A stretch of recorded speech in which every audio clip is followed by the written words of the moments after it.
मनुष्य का मन अपेक्षाओं की एक महीन जाल बुनता रहता है और फिर उसी जाल में स्वयं फंसकर पीड़ा का अनुभव करता है। हम सोचते हैं कि दुख बाहर से आता है, लोगों के व्यवहार से, परिस्थितियों से, असफलताओं से, लेकिन गहराई से देखा जाए तो हर पीड़ा की जड़ में एक अदृश्य चाहिए छिपा होता है। एक आग्रह की चीजें वैसी हों जैसी हम चाहते हैं, लोग वैसे व्यवहार करें जैसा हमने मन ही मन तय कर रखा है, जीवन हमारी कल्पनाओं के अनुसार चले। और जब वास्तविकता उस कल्पना से अलग होती है तो भीतर टकराव पैदा होता है। उसी टकराव का नाम दुख है। अपेक्षा का अर्थ है भविष्य पर अधिकार जमाने की कोशिश, जबकि जीवन स्वभाव से अनिश्चित है, वह किसी की योजना के अनुसार नहीं चलता। हम संबंधों में प्रवेश करते ही अनकही शर्तें रख देते हैं।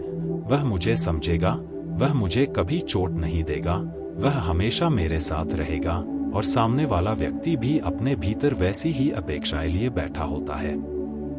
परिणामस्वरूप दो स्वतंत्र अस्तित्व एक दूसरे को स्वीकारने के बजाय एक दूसरे को ढालने लगते हैं। प्रेम धीरे धीरे नियंत्रण में बदल जाता है, स्नेह शिकायतों में बदल जाता है, और निकटता घुटन में, क्योंकि प्रेम स्वीकृति चाहता है और अपेक्षा परिवर्तन चाहती है। जहां अपेक्षा है वहां तुलना जन्म लेती है।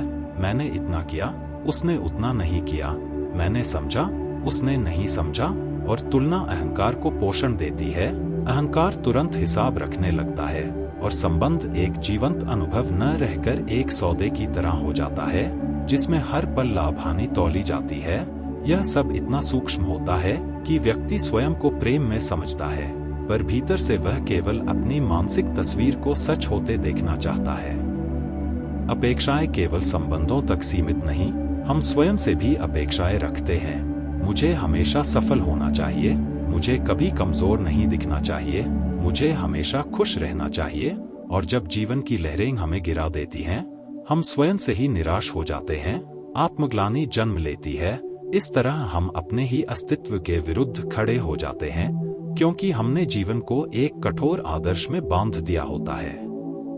समाज, परिवार, शिक्षा सब मिलकर हमें सिखाते हैं कि भविष्य बनाओ, लक्ष्य बनाओ, कुछ बनो, लक्ष्य बुरा नहीं, लेकिन जब लक्ष्य हमारी खुशी की शर्त बन जाता है तब अपेक्षा जन्म लेती है, और अपेक्षा का स्वभाव है वर्तमान को अस्वीकार करना। वह कहती है अभी नहीं, बाद में, अभी पर्याप्त नहीं, और चाहिए।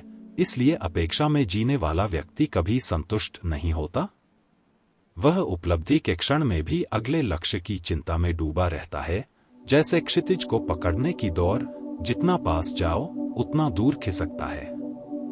अपेक्षा स्मृति और कल्पना के गठजोड़ से बनती है। स्मृति कहती है पहले ऐसा हुआ था, फिर वैसा ही होना चाहिए। कल्पना कहती है आगे ऐसा होगा तभी मैं पूर्ण होऊंगा। इन दोनों के बीच वर्तमान क्षण खो जाता है, जबकि जीवन केवल इसी क्षण में स्पंदित है, जब हम किसी से मिलते हैं और उसके बारे में पहले से धारणा रखते हैं। हम उसे नहीं देख रहे होते, हम अपनी अपेक्षा को देख रहे होते हैं। इसलिए वास्तविक व्यक्ति हमें निराश करता है। वह हमारी कहानी का पात्र नहीं, एक स्वतंत्र चेतना है। ध्यान से देखो तो अपेक्षा में सूक्ष्म भय छिपा है, खो देने का भय, अस्वीकार का भय, असफलता का भय, और भय सुरक्षा खोजता है, सुरक्षा नियंत्रण खोजती है, नियंत्रण अपेक्षा बन जाता है। इसीलिए अपेक्षा जितनी बढ़ती है, चिंता उतनी गहरी होती जाती है, क्योंकि हम उस चीज पर नियंत्रण चाहते हैं जो हमारे बस में नहीं। मौसम, लोगों के मन, समय का प्रवाह, इन पर अधिकार असंभव है। फिर भी मन कोशिश करता है और असफल होकर पीड़ा पाता है। स्वीकृति का अर्थ हार मानना नहीं, बल्कि वास्तविकता के साथ सहयोग करना है। जब हम देखते हैं कि सामने वाला जैसा है वैसा है, हम उसे वैसा ही रहने देते हैं, तब संबंध हल्का हो जाता है। आश्चर्य यह कि स्वीकृति मिलने पर परिवर्तन अधिक सहज होता है, क्योंकि तब वह दबाव से नहीं, समझ से आता है। अपेक्षा का त्याग उदासीनता नहीं, बल्कि खुलापन है। तुम पूर्ण ध्यान से जीते हो, प्रेम करते हो, प्रयास करते हो, पर परिणाम को कसकर नहीं पकड़ते, तब हर घटना एक अनुभव बन जाती है, परीक्षा नहीं। कृतज्ञता अपेक्षा का प्रतिरोधी तत्व है।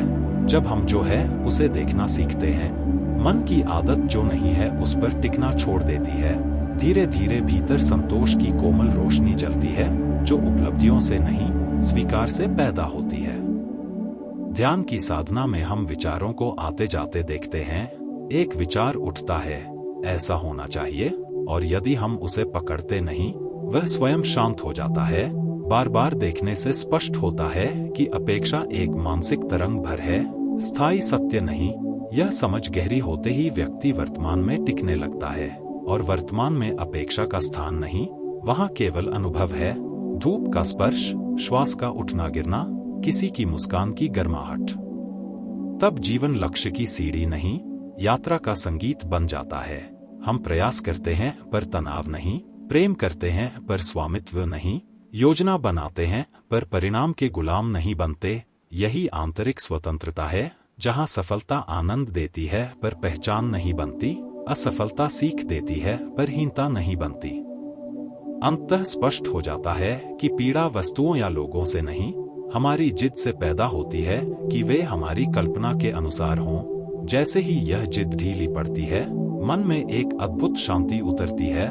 कुछ बदलता नहीं, फिर भी सब बदल जाता है, क्योंकि अब हम जीवन को वैसा ही स्वीकारते हैं जैसा वह है, और उसी स्वीकृति में आनंद का द्वार खुलता है।